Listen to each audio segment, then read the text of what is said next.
Electrostatics के आज के लेक्चर में आपका फिर से स्वागत है। और आज हम लोग देखेंगे इक्विलिब्रियम प्रॉब्लम्स में एसएचएम प्रॉब्लम्स। ठीक, तो एसएचएम प्रॉब्लम्स में सीधा एक क्वेश्चन से स्टार्ट करते हैं। क्वेश्चन लिखिए,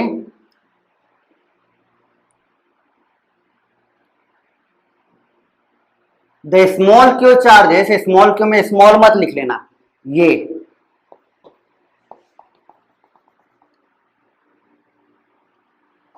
the small Q charges are fixed and capital Q charge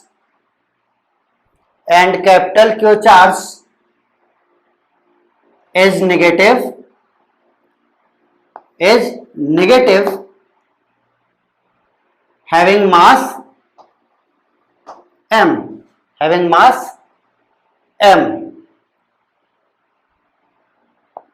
right, and it is kept at the midpoint of line joining two charges. It is kept at the midpoint of line joining two charges. कायदे से इसे पूरा लिख लीजिए, ठीक है। Then find out first part,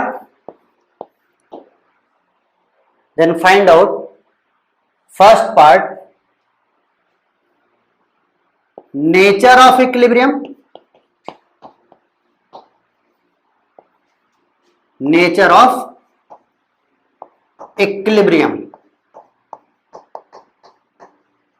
ये दोनों तो फिक्स्ड ही हैं, तो किसका पूछा गया है? इस कैपिटल क्यू चार्ज का, नेचर ऑफ इक्विलिब्रियम, पहला part.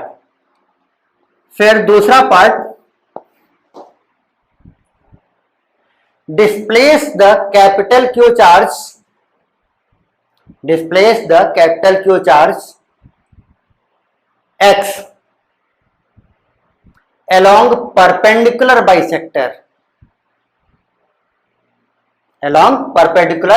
bisector of line joining the charges,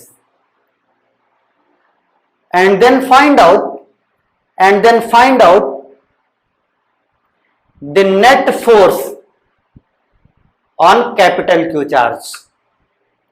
Then find out the net force on capital Q charge, right?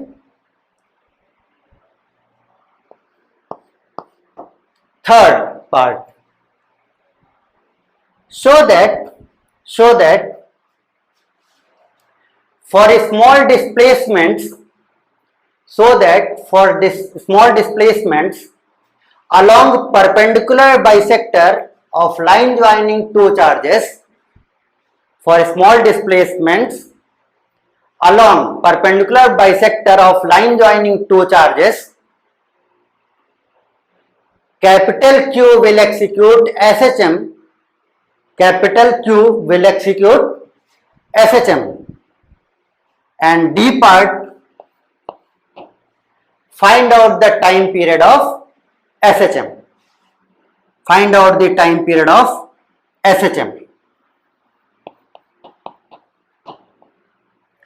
ठीक, तो इस क्वेश्चन के थ्रू हम लोग समझेंगे एसएचएम प्रॉब्लम कैसे डील करेंगे इलेक्ट्रोस्टैटिक्स में। ठीक है, तो सबने नोट कर लिया, एक बार फिर समझा देता हूं।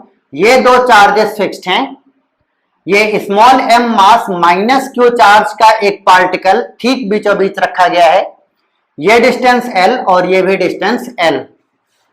पहले पार्ट में क्या पूछ रहा है? Nature of equilibrium. पहले पार्ट में क्या पूछ रहा है? Nature of equilibrium. तो पिछला लेक्चर तो आप लोग भूले नहीं होंगे, पिछले लेक्चर में ये क्वेश्चन तो बहुत एलेबोरेटली डील किया गया था। तो बताइए नेचर कैसा आया था? खुद से सॉल्व कर लो या कल का लेक्चर पेज पलट कर देख लो, कैसा नेचर आएगा? स्टेबल। ठीक, इसका नेचर कैसा होगा? स्टेबल। अब अगर इसका नेचर स्टेबल है, ठीक, अब अगर इसका नेचर स्टेबल है। तो अगर मैं इसको डिस्प्लेस करके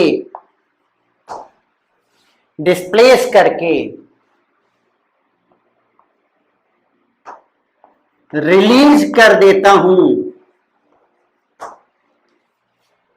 तब ये क्या करेगा? ये एक्स्ट्रा क्वेश्चन है। ठीक, पहले क्वेश्चन का आंसर तो हम लोग जानते हैं, कल ही फाइंड कर लिए थे, पिछले लेक्चर में ही फाइंड कर लिए थे। ठीक, तो अब अगर इसका नेचर ऑफ इक्लियर में स्टेबल है, हमने फाइंड कर रखा है, तो अब ये एक एक्स्ट्रा क्वेश्चन मैं पूछता हूं इन चारों पार्ट्स के अलावा कि अगर इसे एक्स डिस्प्लेस करके रिलीज कर दिया जाए तो इसका मोशन कैसा होगा। ठीक, तो अब देखिए क्या है कि जब आप इसे एक्स डिस्प्लेस करेंगे तो जो फोर्स डेवलप होगा वो टुवर्ड्स इक्विलिब्रियम पोजीशन होगा, वो टुवर्ड्स इक्विलिब्रियम पोजीशन होगा। राइट, इसका मतलब कि अगर आप वहां से इसको रिलीज कर देंगे तो ये वापस इक्विलिब्रियम पोजीशन पर आएगा, ये वापस इक्विलिब्रियम पोजीशन पर आएगा। राइट, ठीक, इतना मैं आपको हिंट दे दिया हूं। अब आप आगे खुद से सोचिएगा कि उसका मोशन कैसा होगा। बाकी हम अपने क्वेश्चन पर चलते हैं।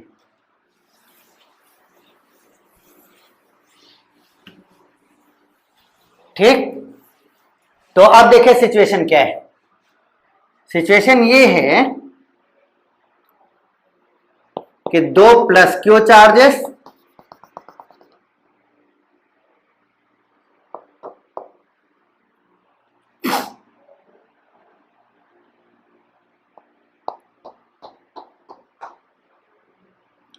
और एक माइनस क्यू चार्ज ऐसे रखा गया है। दूसरे पार्ट में क्या बोल रहा है कि displace the capital Q charge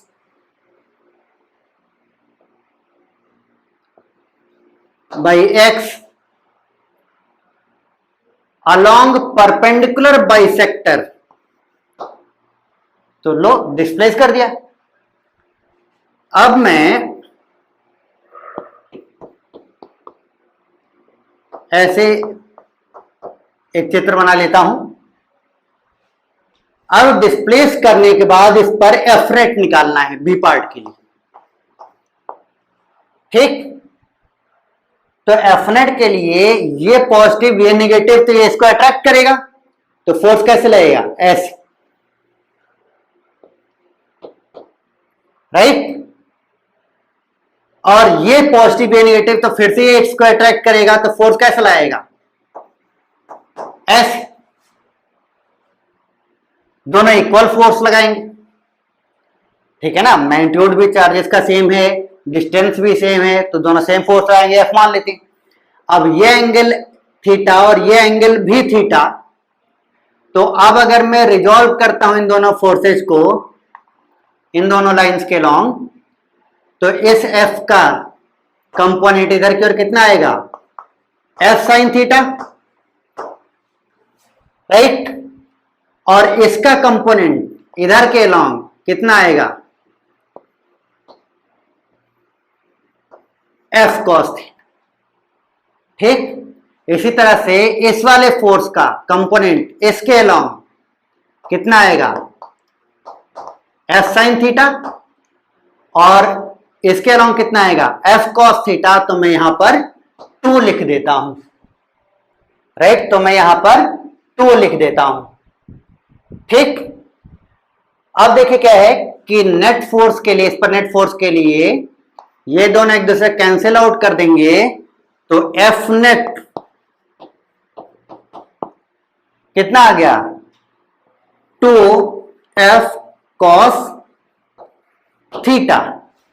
right, 2f cos theta. अब हमने ऊपर की ओर डिस्प्लेस किया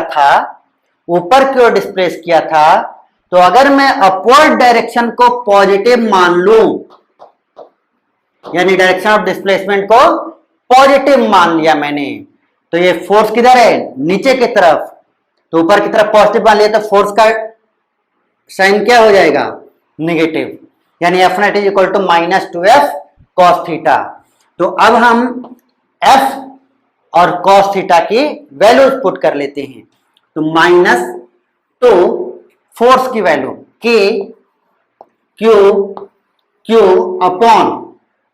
upon distance between these two charges, right.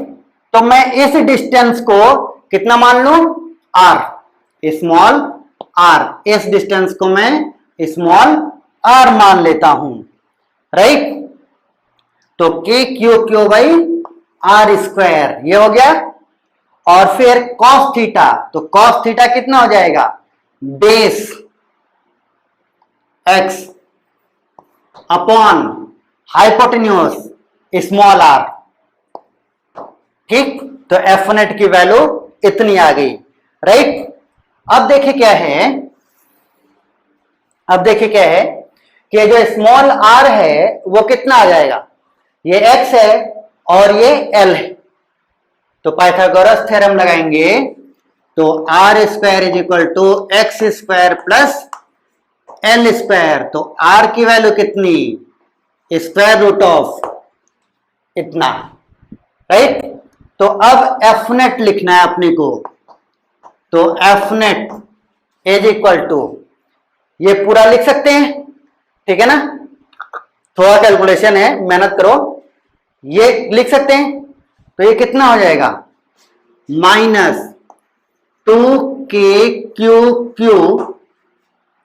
Upon, ये क्या हो जाएगा, r square and r cube into x upon r है, तो ये कितना हो जाएगा, r क्यूब, और ये x बचा रहेगा, राइट। अब देखिए r की वैल्यू यहां सब्स्टिट्यूट कर दें तो F net is equal to -2kq upon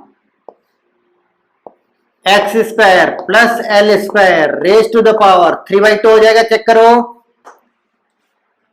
r cube है ना, और r की पावर यहां पे क्या है 1/2, तो 1/2 इंटू 3/2। अब देखिए क्या है, और ये कितना हो जाएगा x, राइट। तो ये आपका हो गया एफ नेट, बी पार्ट, यही सबसे ज्यादा मेहनती पार्ट था, ठीक है। अब इसको आराम से आप नोट कर लीजिए, यानी वीडियो पॉज करके आराम से नोट कर लीजिए, मैं तो इसको मिटाने जा रहा हूं। अब चलते हैं हम अगले पार्ट सी पार्ट पर। So that for small displacements motion of capital Q will be SHM, motion of capital Q will be SHM। अब मैं शो करना है कि for small displacement capital Q का मोशन जो होगा वो SHM होगा, राइट। तो SHM के लिए मैंने आप लोगों को 11th क्लास में क्या सिखा रखा है कि भाई पार्टिकल को उसके इक्विलिब्रियम पोजीशन से,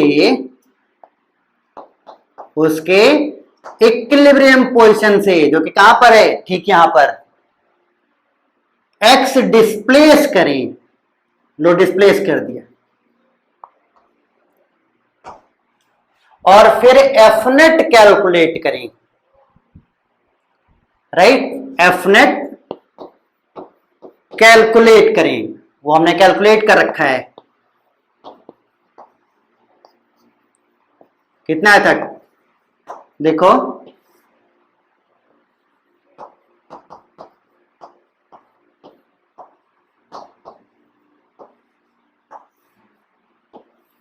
राइट।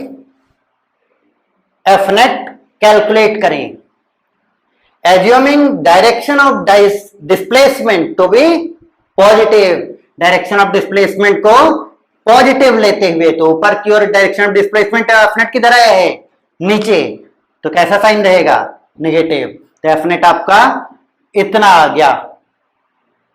ठीक, एसएचएम में मैं फिर से रिपीट कर देता हूं, displace the particle from its equilibrium position and calculate F net. F net calculate कर लिया, राइट। अब एसएचएम प्रूफ करने के लिए, एसएचएम प्रूफ करने के लिए हमने यानी क्या होता था, reduce F net in the form, reduce F net in the form some negative constant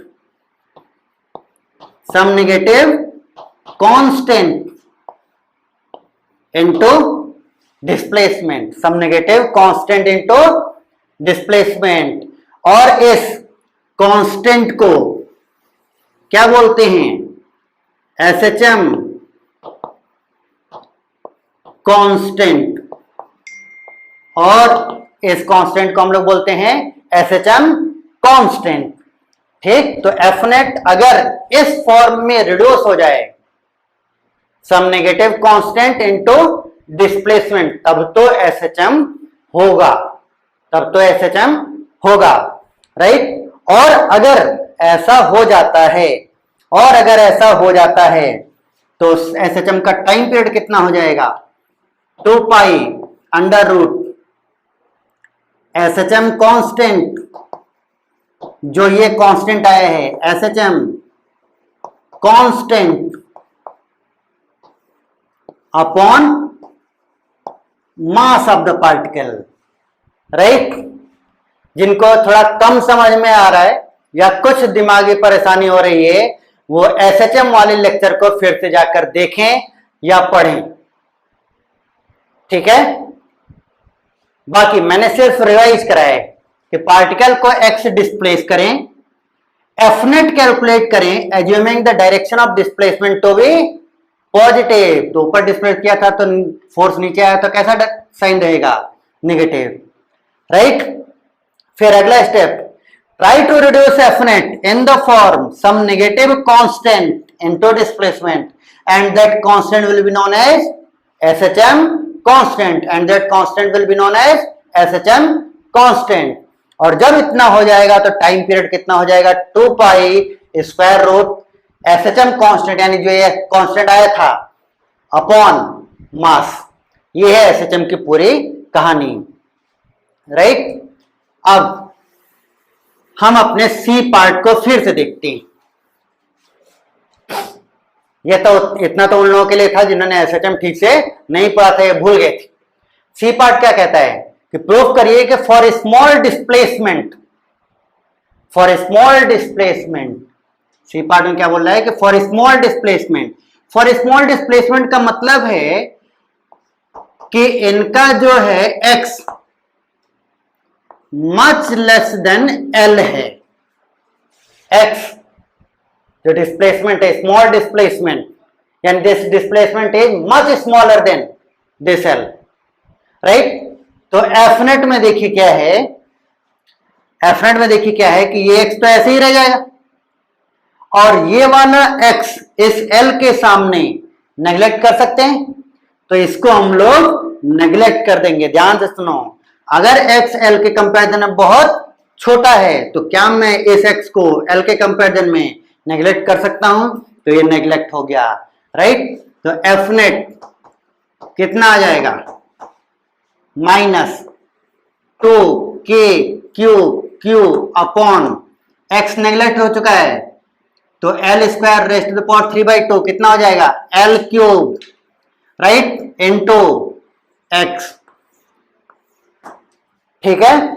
तो हम इसको F net is equal to some negative constant into displacement के फॉर्म में रिड्यूस कर पाए, कब, जब डिस्प्लेसमेंट वेरी वेरी स्मॉल था, जब डिस्प्लेसमेंट वेरी वेरी स्मॉल था, राइट। यानी कि जब डिस्प्लेसमेंट वेरी वेरी स्मॉल रहेगा तब तो एसएचएम होगा, जब डिस्प्लेसमेंट वेरी वेरी स्मॉल रहेगा तब एसएचएम होगा, ठीक। परंतु अगर डिस्प्लेसमेंट वेरी वेरी स्मॉल नहीं रहेगा तब एसएचएम नहीं होगा।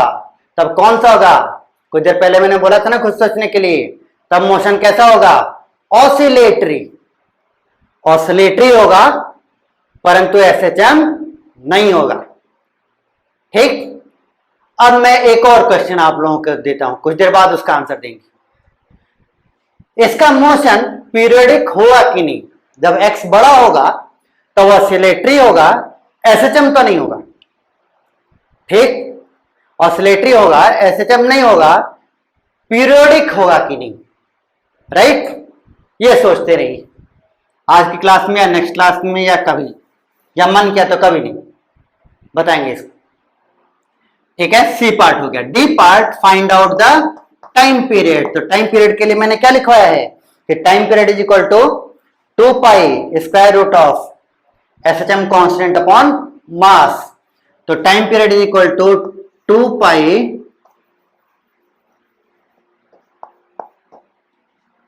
स्क्वायर रूट एसएचएम कांस्टेंट यानी ये constant 2k/Q upon L3 SHM constant upon मास।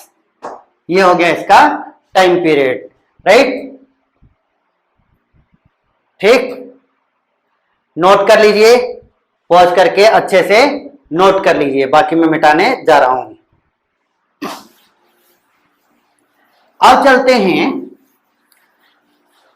अगले क्वेश्चन पर। ठीक। जिन लोगों ने इस क्वेश्चन को सिर्फ मेरा सॉल्यूशन देखा है, इस क्वेश्चन में सिर्फ मेरा सॉल्यूशन देखा है, यानी खुद से नहीं सॉल्व किए हैं, वो लोग इस वाले प्रॉब्लम को जवाब देने जा रहा हूं खुद से जरूर से सॉल्व करेंगे। ठीक है, एकदम सेम स्टेप्स, एकदम सेम स्टेप्स हैं। तो अब देखिए, अगले प्रॉब्लम के लिए केवल इतना चेंज करना है, केवल इतना चेंज करना है, अभी मैं लिखवा दूंगा कि आपको इस निगेटिव कैपिटल Q की जगह पॉजिटिव कैपिटल Q चार्ज लेना है। राइट। और अब अलोंग द परपेंडिकुलर बाइसेक्टर नहीं खिसकाना है। किधर खिसकाना है? Along the line joining charges, और बाकी सब कुछ एग्जैक्टली सेम रहेगा। Along the line joining charges. ठीक। और बाकी सब कुछ सेम रहेगा। ठीक।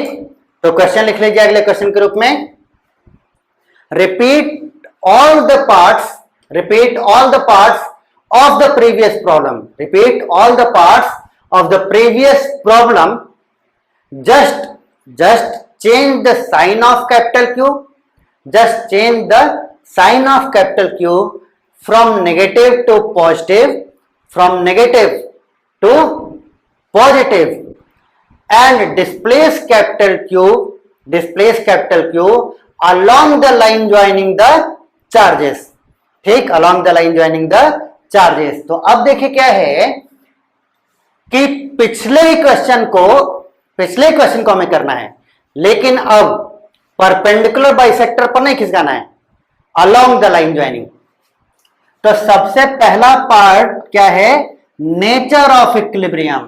तो इस नेचर ऑफ इक्विलिब्रियम को इसके जस्ट पिछले वीडियो या जस्ट पिछले लेक्चर में हमने बहुत इलेबोरेटली डील किया था, बहुत इलेबोरेटली डील किया था, और अपने को रिजल्ट क्या मिला था?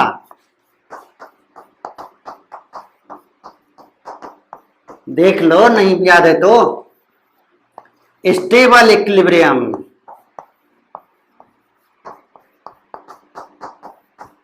राइट। ये मैं दोबारा से नहीं बता रहा हूं। ठीक है, इनको देखना और पिछले लेक्चर में जाकर देख सकते हैं। तो पहला पार्ट हो गया। अब आते हैं दूसरे पार्ट पर। दूसरा पार्ट क्या है कि displace the capital Q x, displace the capital Q x।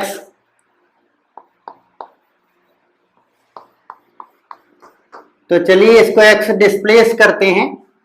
From equilibrium position, suppose equilibrium यहां पर था, राइट, तो ये L और ये भी L। अब सपोज करिए हमने इसको X ऐसे डिस्प्लेस कर दिया इधर, तो यहां पर ये आ गया प्लस कैपिटल Q, ठीक।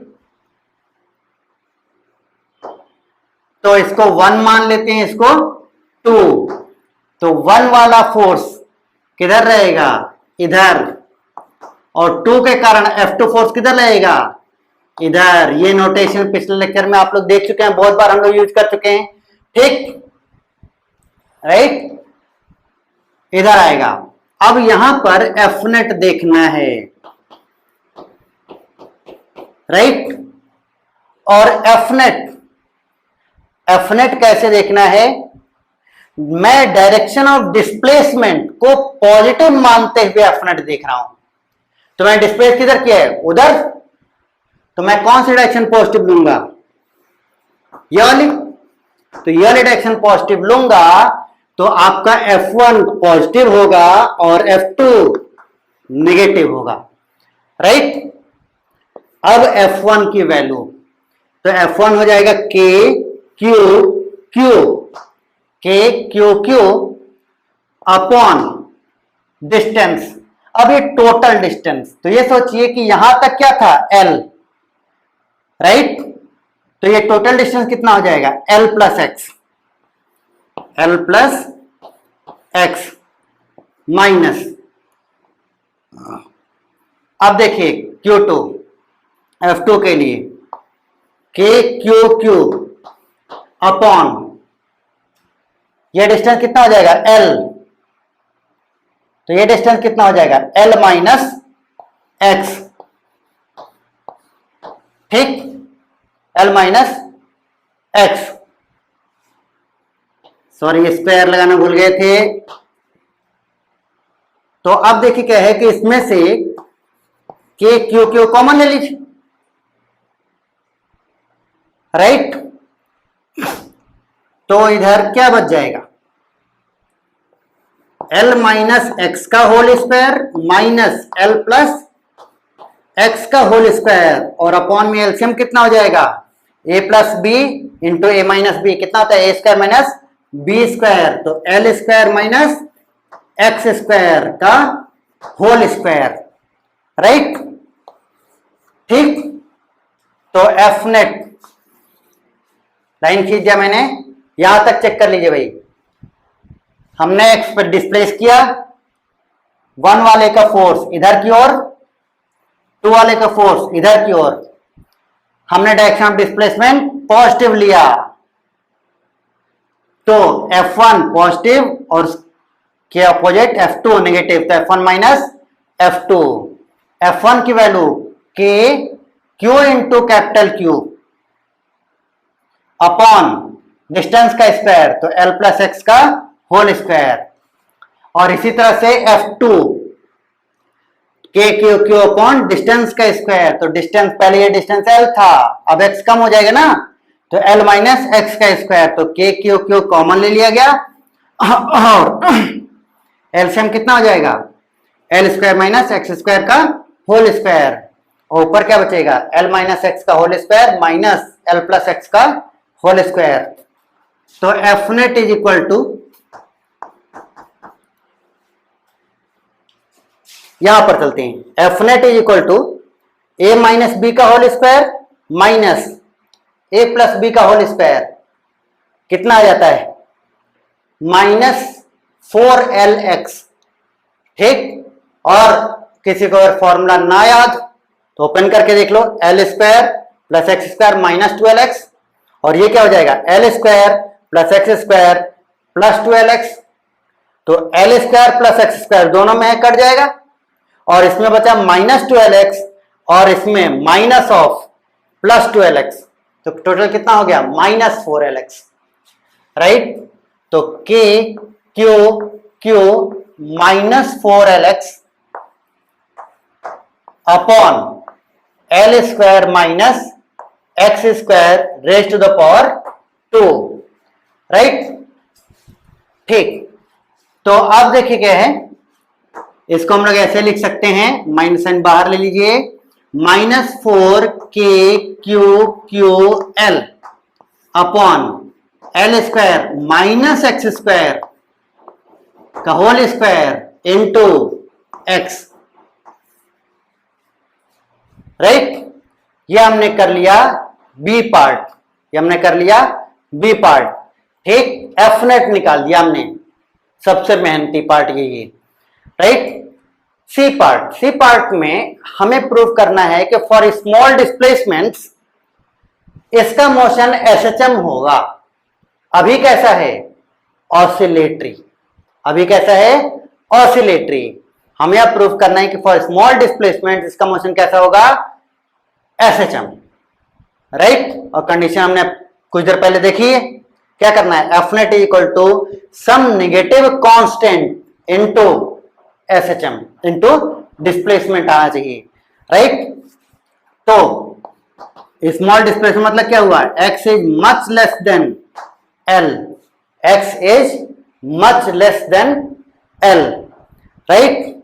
तो अगर x much less than L है, अगर x much less than L है, तो ये x को हम नेग्लेक्ट कर सकते हैं, राइट। तब एफ नेट कितना आ जाएगा,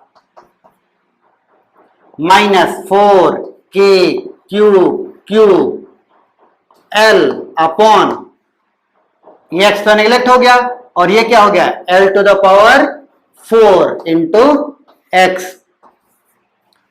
ठीक, तो अब देखिए x के नेग्लेक्ट होते ही some negative constant into displacement आ गया है, तो हमने शो कर दिया कि ये एसएचएम है, राइट। अब बस हमें लास्ट पार्ट देखना है, यानी टाइम पीरियड देखना है। ठीक, एसएचएम का टाइम पीरियड देखना है। तो अब एसएचएम का टाइम पीरियड, तो वो कोई डिफिकल्ट नहीं, कुछ डिफिकल्ट नहीं है। हमने अभी कुछ देर पहले क्या देखा है, time period is equal to 2 square root 4k³ upon L, और एल टू द पावर 4 में एक एल कट जाएगा तो कितना आ जाएगा, l³ और ये एल हटा देते हैं। ठीक, तो ये हो गया आपका एसएचएम कांस्टेंट, वहां से डिवाइडेड बाय मास। ठीक, तो 2π√k/m, ये आपका हो गया time period of the SHM. Note कर लीजिए।